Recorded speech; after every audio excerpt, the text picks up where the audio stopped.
भारत का भविष्य अगर आप जानना चाहते हैं ना, तो मैं आपको एक छोटी सी कहानी सुना देता हूं। इससे आप भारत की पूरी रणनीति समझ जाएंगे। दरअसल एक बार एक राजा और उसका मंत्री अपने कुछ सैनिकों के साथ युद्ध लड़ने गया। अब युद्ध तो उसने लड़ा बड़ी बहादुरी से, लेकिन वो हारने लगा और एंड में उसे उसके दुश्मन सैनिकों ने घेर लिया। अब उसका जो मंत्री था उसने राजा को कहा कि हमें राजधानी एक संदेशा भिजवाकर कबूतरों के जरिए, जो पुराने जमाने में संदेश भेजने का माध्यम हुआ करते थे, थोड़े से और सैनिक बुला लेने चाहिए। अब राजा ने कहा कि ये क्या मूर्खता है भाई, हमें घेर लिया गया है, राजधानी से हम और सैनिक भी बुला लेंगे तो वो घेराबंदी तोड़कर कैसे अंदर आएंगे, कैसे हमारे साथ मिलकर लड़ेंगे। ये तो तुम्हारी जिंदगी का सबसे बेवकूफाना सुझाव है। तुम्हें मंत्री बनाया किसने? अब मंत्री को लगा कि राजा को गुस्सा आया है, इसीलिए वो थोड़ा चुप हुआ, ठिठका और फिर एक कागज का टुकड़ा उठाया और उस पर राजा को आराम से समझाया कि राजा साहब, आप ये तो देख रहे हो कि हमारी सेना को घेर लिया है दुश्मन सेनाओं ने, हमारा अंत निश्चित है, हार निश्चित है, हमें या तो गुलाम बना लिया जाएगा या मार देंगे। लेकिन आप ये नहीं देख रहे कि अगर हम थोड़ी सी सेना और बुला लेते हैं, थोड़े से लोग और बुला लेते हैं, तो हम अपने दुश्मन को दो तरफ से घेरेंगे। कैसे? तो राजा को पेपर पर बताया गया कि देखिए, बीच में ये लाल कलर के ये तो हैं हमारे सैनिक, और हमारे चारों तरफ ये जो नीले रंग का घेरा मैंने बनाया है, ये हैं हमारे दुश्मन सैनिक जो हमें घेर कर बैठे हैं।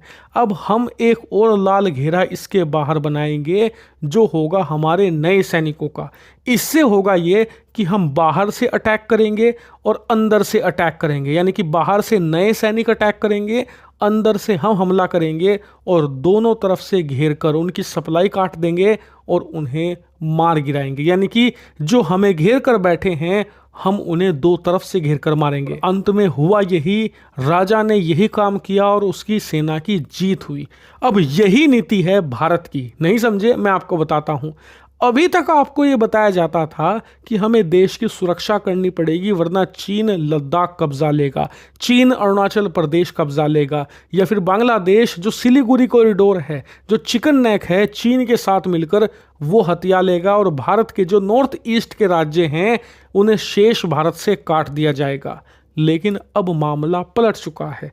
अब भारत से ये आवाज उठी है कि जब हमारे चिकन नेक को काटने पर बात हो रही है, तो क्यों ना दुश्मन के चिकन नेक बना दिए जाएं। कैसे? स्क्रीन पर आप देखिए, बांग्लादेश हमारे चिकन नेक की तो बात करता है जो सिलीगुड़ी कॉरिडोर है, लेकिन बांग्लादेश के भी दो नैरो पॉइंट है जिन्हें बांग्लादेश का चिकन नेक कहा जाता है, और ये भारत की मुट्ठी में है। कैसे? आप ये मैप में देखिए, सबसे पहला तो है ये जिसे चिटगांव का चिकन नेक कहा जाता है।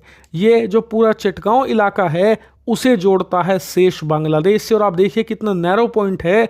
भारत के जो नॉर्थ ईस्ट राज्य हैं और समुद्र, उसके बीच में ये छोटा सा पॉइंट है।